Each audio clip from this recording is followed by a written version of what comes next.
밤에 듣는 조선 야담.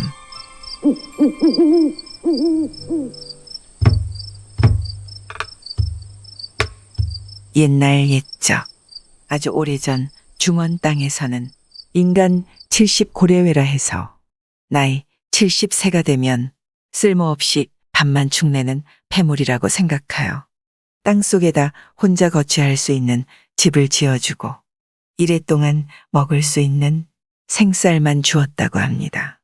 그런데 고구려의 한 왕자가 부친의 왕위를 빼앗기 위하여 중원의 고려장을 본받아 부왕을 산채로 매장하고 60이 넘은 노인은 무조건 생매장하라고 국법을 냈는데 이것을 고려장이라고 하였다 전해집니다. 바로 이런 시절 어느 고을에 김서방이라는 사람이 살고 있었죠. 그는 땅도 없고 소도 없다 보니 여기저기 일을 다니며 품삯을 받아 간신히 살았습니다. 그리고 그의 아내 역시 남의 집 빨랫감을 걷어다 빨아주고 그 삭슬 받아 겨우 그날그날을 연명해 갔죠. 그러던 어느 날 아들을 낳게 되었는데 그 기쁨이야 이루 말할 수 없었지만 겨울이 되자 그 대신 아내가 일을 할 수 없게 되어 가뜩이나 쪼들리던 살림은 더욱 말이 아니었습니다. 여보, 일을 어찌하면 좋죠? 이제 양식이 거의 다 떨어져 가는데. 걱정 마시오. 칠복이네 집에서 양식을 꿔주기로 했으니 그것으로 한동안 버티다. 이제 곧 농번기니 품을 팔아 갚을 수 있을 것이오. 다행이네요. 그런데 그 집도 어려운데? 우릴 꺼줄 양식이 대체 어디서 났대요? 아이고, 칠복이 그놈이 원체 구두쇠라 감춰둔 재산이 조금 있는 것 같소. 그래도 예전에 우리 집에서 많이 도와준 은혜는 잊지 않았는지 나만 특별히 양식을 꿔준다고 하기에 옳다구나 고맙다 했지. 당신은 아무 걱정하지 말고 몸조리나 잘하고 있으면 될 것이오. 그런데 사실 그 말은 거짓이었습니다. 한마을에 사는 칠복도 어려운 형편이라 그럴 여유는 전혀 없었고 도무지 양식을 구할 데가 없으니 김서방은 부자인 최영감 집 머슴으로 들어간 것이었죠. 그래, 일한 품삯을 다른 이의 반만 받겠다고? 네, 그렇습니다. 대신 아내가 출산했는데 제대로 먹을 양식이 없습니다. 일한 값을 성급으로 주시면 안 되겠습니까? 뭐라? 다달이 선급으로 달라는 말인가? 네, 부탁드리겠습니다. 최영감은 잠시 생각하는 듯하더니 흔쾌히 그러라고 했지요. 하지만 그날부터 김서방에게 주어진 일들은 아침부터 저녁까지 참으로 고된 일 뿐이었지요. 변소에서 똥을 푸는 일부터 무거운 짐을 나르는 일까지 다른 일꾼들보다도 훨씬 더 고된 일이었습니다. 그러다가 얼마 후 설상가상으로 아내는 산후병으로 시름시름 앓더니만 이내 약 한 점 못 쓰고 세상을 뜨고 말았습니다. 아내를 잃은 김서방은 하는 수 없이 넉 달이 된 아들을 쌓안고 동네방네를 돌아다니며 젖동량하여 아이를 키웠지요. 그러다가 아들이 3살이 되던 해에 김서방은 아들을 데리고 어느 대감 집에 종으로 들어갔습니다. 대감 집에는 김서방의 아들과 동갑인 딸이 있었는데 둘은 만나는 날부터 그림자처럼 붙어 다녔지요. 어려서는 눈만 뜨면 둘이 소꿉놀이에 정신이 팔려 해가 뜨고 지는 줄을 모르더니만 커서는 또 함께 글방에 다니며 글을 배웠지요. 이러는 사이에 어느덧 세월은 흘러 김서방의 아들은 벌써 14살이 되었습니다. 아들은 고생 속에 살아오신 아버지가 단 하루도 편안한 날을 보내지 못한 채 이제 몇 년 지나 60이 되면 고려장을 지내야 할 일을 생각하니 기가 막혔습니다. 그래서 다만 몇 해라도 아버지를 편히 쉬게 하기 위해 자기가 대신 대감 집에 종으로 들어갔죠. 대감 집딸은 김서방 아들이 자기 집에 종이 되자 그가 어려서부터 자기의 소꿉놀이 친구인 데다가 마음씨 착하고 부지런하고 총명하다는 걸 알고 은근히 사모하였던지라 여간 기뻐하지 않았습니다. 그리고 한 집에 머무르는 동안 그들의 정은 남몰래 점점 깊어갔지요. 그렇게 세월이 흘러 김서방의 나이는 어느새 60세가 되어 고려장을 당하게 될 나이가 되었습니다.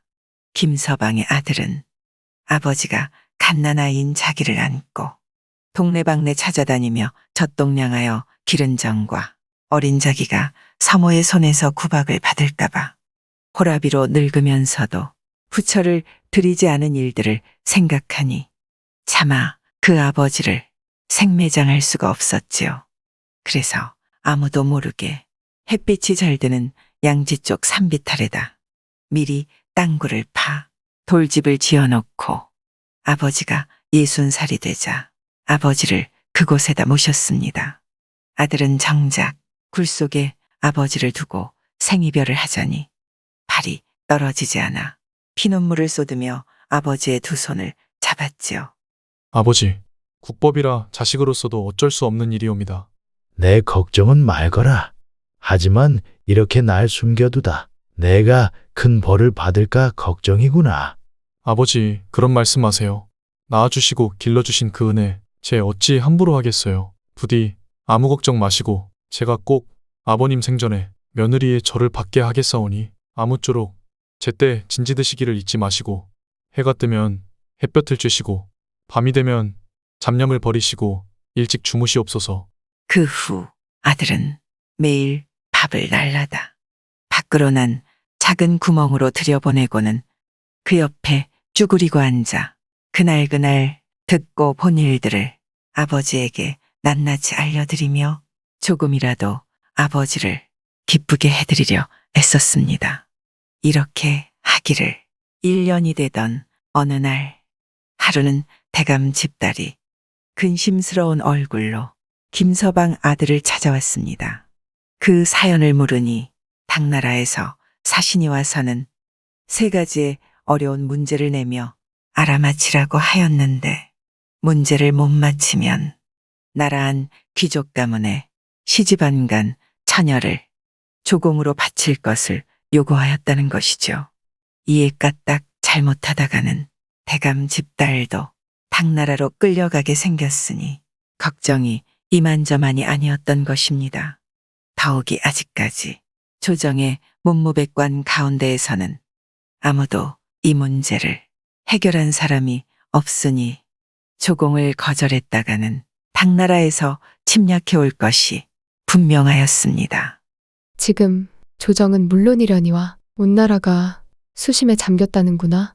그래서 나라님께서는 이 3가지를 알아맞히는 사람에게는 후한상을 내리고 벼슬까지 준다고 했다는데 과연 누가 이 문제를 풀 수 있을지 걱정이구나.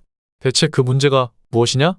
대감 집딸이 김서방의 아들에게 그 문제를 자세히 설명하였지만 그도 난생 처음 듣는 문제이기에 무언가 답해줄 수 있는 게 없었지요. 그날 저녁 김서방의 아들은 아버지를 찾아갔습니다. 아버지, 저녁 진지 받으세요. 아들은 쭈그리고 앉아 아버지에게 낮에 대감 집딸에게서 들은 이야기를 했지요. 그랬더니 저녁을 다 드신 아버지는 구멍으로 빈 그릇을 내보내면서 아들의 귀에 대고 무어라 얘기를 하며 그 3가지 문제를 푸는 방법을 알려주었습니다. 이튿날 김서방 아들은 대감을 찾아가서 자기가 그 문제를 풀어보겠노라고 여쭈었지요. 뭐라? 내가 진정 그 문제를 풀 수 있다고? 그렇게만 된다면 얼마나 좋은 일이더냐? 대감은 희색이 만면하여 정말 그 문제를 모두 풀고 돌아오면 그를 사위로 삼겠노라며 즉시 그를 안방으로 데리고 들어가 새 옷으로 갈아입힌 다음 말을 태워 대궐로 보냈습니다. 웬 시골 총각이 난데없이 나타나 문제를 풀어 국나를 면하게 해주겠다고 자신하자 왕은 다소 미심쩍기는 했으나 아무도 나서는 사람이 없으니 혹시나 하는 마음으로 즉각 문무백관을 불러들이고 외국 사신을 모셔왔습니다. 그리고 당나라 사신이 김서방의 아들을 보자 새 조롱을 가리키며 김서방 아들에게 물었지요. 저 새 새끼가 무슨 새인고? 네, 공작새로소이다.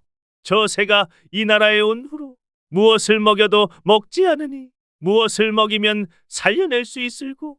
네, 우리나라 속담에 산입에 거미줄 치랴 라는 말이 있사옵니다. 그러니 납거미 줄을 걷어다 먹이면 살 줄 아옵니다. 그래서 당장 납거미 줄을 걷어다 주니 공작새는 그걸 납작납작 받아 먹었습니다. 그때까지만 해도 고구려에서는 공작새를 기르지 않아 아무도 이것을 아는 사람이 없었던 것이지요. 사신이 또 물었습니다. 이 나무 방망이는 무엇인고? 네, 홍두깨 방망이옵니다. 그렇다면 보다시피 이 홍두깨 방망이는 앞뒤가 똑같이 굵은데 대체 어느 쪽이 밑이고 어느 쪽이 위인고? 네, 그건 물에 담가 보면 알 수 있사옵니다. 물에? 그건 왜 그런가? 네, 나무는 같은 나무라도 아래쪽은 더 단단하고 무거워 물에 더 잠길 것이고 위쪽은 그보다 덜 잠겨 위로 뜰 것이옵니다. 김서방 아들의 자신 있는 답변에 말문이 막힌 당나라 사신은 눈만 살룩거리다가 이번에는 똑같은 백마 두 피를 가리키며 물었지요. 저 말 두 필은 남컷이고 크기나 털의 빛깔 또한 똑같은데 대체 어느 것이 어미 말이고 어느 것이 새끼 말이겠는고? 네, 저 말 두 필이 확실히 어미 말과 새끼 말이라면 마구간에 끌고 가서 먹이를 먹여보면 금방 가려낼 수 있사옵니다. 그걸 어떻게 알 수 있지? 네, 먹이통 양쪽에다 고삐의 길이가 똑같게 두 말을 메고 먹이통 한복판에다 여물을 놓으면 알 수 있사옵니다. 어떻게? 고개를 숙이고 제 앞에 여물만 먹는 것이 어미 말이고 제 것은 놔두고 남의 것부터 후벼다 먹는 것이 새끼 말이옵니다. 그것은 무슨 까닭인고? 네, 비록 짐승이오나 제 새끼를 사랑함은 사람과 다를 바 없는 줄 아옵니다. 어미 말도 배가 고프니 먹기는 하겠지만 제 앞에 있는 것을 먹을 뿐이지 자기 새끼의 몫을 거들떠보지는 않사옵니다. 하지만 철 모르는 새끼 말은 제 것이나 남의 것이나 덤펑덤펑 먹어댈 것이고 새끼의 그러한 행동에도 어미 말은 가만히 있을 것이옵니다. 그 말에 당나라 사신은 아무 소리도 못하고 꿀먹은 벙어리가 되어 당나라로 돌아갔다 합니다. 이렇게 되어 김서방의 아들은 나라님에게 후한상을 받고 돌아와 대감집 딸과 혼례잔치를 벌였죠. 며느리의 절을 받은 김서방은 기쁘기는 하였으나 한편 날이 갈수록 근심이 태산처럼 쌓여갔습니다. 그러던 어느 날 김서방은 아들을 앉혀놓고 자신의 생각을 털어놓았지요. 얘야, 내가 이렇게 상을 타고 장가까지 들었는데 이제 죽어도 원이 없다만 한 가지 근심이 있구나. 이제 앞으로도 나라에 어려운 일이 생기면 또 너를 부를 텐데 이 아비가 죽고 나면 누가 너에게 귀띔을 해주겠느냐. 아무래도 장차 너에게 화가 미칠 터이니 일찌감치 나라님에게 사실을 고하고 용서를 비는 게 옳을 것 같구나. 이 늙은 것이 국법을 어기고 남몰래 살아남아 한 짓이니 죽여도 나를 죽일 것이다. 하지만 나야 이미 죽은 몸이니 두 번 죽은들 아까울 게 뭐 있겠느냐. 아들은 곰곰이 생각해보니 아버지의 말씀이 100번 지당한지라 눈물을 흘리며 아버지와 하직하고 임금을 찾아 사실대로 아뢰고 형벌을 청했지요. 그런데 오히려 임금은 김서방의 아들을 크게 지하하였습니다. 내 과연 효자로다. 너 같은 효자가 있기에 나라의 큰일을 해결했는데 어찌 형벌을 가할소냐? 사람이 늙으면 보고 듣고 겪은 일이 많아. 지혜와 견식이 늙거늘 나라의 보배가 아닐 수 없다. 그런데도 선왕께서 인간 60의 고려장이란 법을 만들어 생매장으로 숱한 인재를 죽이고 이내 도덕을 어지럽혔으니 이 법이 심히 부당했음을 내 오늘에서야 깨닫게 되었구나. 과인이 명하노니 이 목매한 고려장을 즉각 폐지토록 하겠으니 그대는 돌아가는 길로 부친을 그 어두운 땅굴에서 내놓아 햇빛을 보게 하고 100년 장수토록 모시어라. 집으로 돌아온 김서방 아들은 아버지가 다시 살아나게 된 것이 기쁘기 한량없어 큰 잔치를 베풀고 동네방네 사람들을 청하여 마음껏 즐기도록 했습니다. 이때부터 나이 60이 되면 노인들을 생매장하던 악습 고려장이 폐지되고 그 대신 큰 잔치를 차렸는데 갑자을축인 60년이 지나고 다시 시작한다는 의미에서 환갑잔치가 생겨났다고 합니다. 구독과 좋아요와 함께 오늘도 좋은 날 되세요.